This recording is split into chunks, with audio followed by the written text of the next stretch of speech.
قرآن کریم میں حضرت یوسف علیہ السلام کے واقعے کو احسن القاسنی یعنی تمام قصوں میں سب سے اچھا قصہ بتلایا گیا۔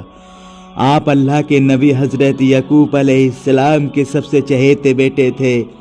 آپ کے کل 11 بھائی تھے، جس میں ایک سگا بھائی اور باقی سبھی سوتیلے بھائی تھے۔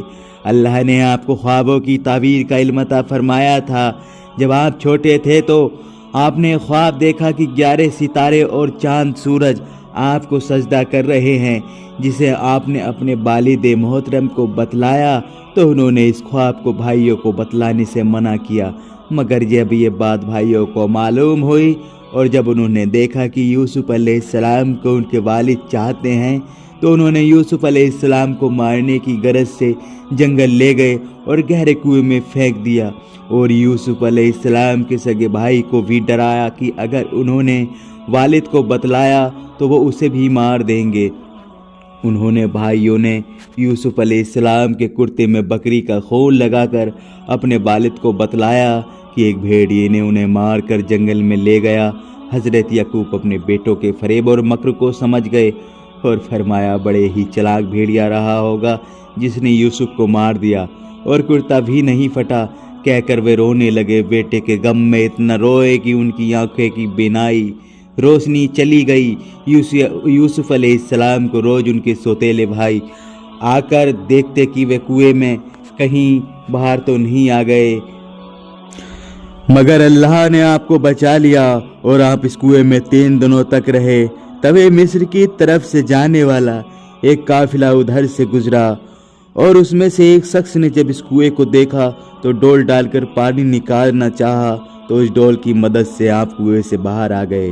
بھائیوں کو جب معلوم ہوا تو انہوں نے کہا کہ یہ ہمارا بھاگا ہوا غلام ہے، اور پھر انہوں نے انہیں 20 درہم میں ان قافلے والوں کے پاس بیچ دیا۔ یوسف علیہ السلام مصر کے بازار میں لائے گئے جہاں غلاموں کو بیچا جاتا تھا۔ آپ بے حد خوبصورت تھے، انہوں نے مصر کے امیر مصر نے خرید لیا اور اپنے شاہی محل لے آیا اور اپنی عورت زلیخا کے پاس لے گیا۔ یوسف علیہ السلام کی خوبصورتی دیکھ کر اس کی بدکاری کا خیال پیدا ہو گیا، اور اس نے جب زبردستی کرنی چاہی تو آپ محل سے باہر کی طرف بھاگے، اور زلیخا نے جو انہیں پکڑنا چاہا تو آپ کا کرتا پھٹ گیا۔ تبھی اس کا شوہر عزیز مصر آ گیا۔ تب اس بدکار عورت نے سارا الزام یوسف علیہ السلام پر ڈالتے ہوئے ان پر الزام لگا دیا۔ یوسف علیہ السلام نے کہا کہ کسی چھوٹے بدھو کو لایا جائے، وہ گواہی دے گا گنہگار کون ہے۔ لہٰذا ایک 4 سال کا بدھا جو اتفاق سے قریب ہی تھا لایا گیا۔ اس بدھو نے کہا اگر کرتا آگے سے پھٹا تو پھر یوسف علیہ السلام گنہگار ہوتے، اور اگر پیچھے سے پھٹا ہو تو عورت گنہگار ہوگی۔ امیر مصر ساجرہ سمجھ گیا کہ یوسف علیہ السلام گنہگار نہیں ہیں بلکہ زلیخا گنہگار ہے۔ جب اس بات کی چرچا آس پاس بھی ہونے لگی تو امیر مصر نے بی بی کو بچانے کی خاطر یوسف علیہ السلام کو کاراگار میں بھجوا دیا۔ قید خانے میں اپنے قیدیوں کو جو خواب کی تعبیر بتلائی تھی وہ سچ ہوتی۔ تبھی مصر کے بادشاہ نے خواب دیکھا کہ 7 درست گایوں کو 7 دبلی گائے کھا رہی ہیں، اور دھان کی 7 ہری والیاں اور 7 سوکھی والیاں بھی ہیں۔ بادشاہ پریشان ہو گیا اور خواب کی تعبیر جاننی چاہی، مگر کوئی نہیں بتلا سکا۔ تو بادشاہ نے ایک ساقی نے جو قید میں رہ چکا تھا اس نے اس تعبیر جاننے قید خانے کے جانے کی اجازت مانگی، اور پھر یوسف علیہ السلام سے مل کر بادشاہ کے اس خواب تعبیر جانی چاہی۔ تو آپ نے بتلایا کہ راجیہ میں 7 کھیتی سے اناج ہوگا، اس میں جمع کرو، کیونکہ اس کے بعد 7 سالوں تک سوکھا پڑے گا اور دھان نہیں ہو پائے گی۔ تب یہ جمی ہوئی دھان آپ کے کام آئے گی، اس کے بعد ہریالی ہوگی۔ بادشاہ کو جب اس قاصد نے یہ سب بات بتلائی تو بادشاہ نے انہیں قید خانے سے باہر لانے کا حکم دیا، مگر آپ نے جواب دیا کہ وہ تو سب تک قید خانے سے باہر نہیں آئیں گے جب تک ان کی بے گناہی سامنے نہیں آ جائے گی۔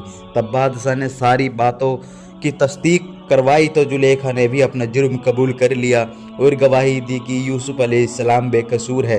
تب بادشاہ نے انہیں قید خانے سے بلوایا اور ان سے اتنا زیادہ پربھاوت اور خوش ہوئے کہ اس نے آپ سے کہا آپ جو چاہیں عہدہ لیں مگر اسی محل میں رہیں۔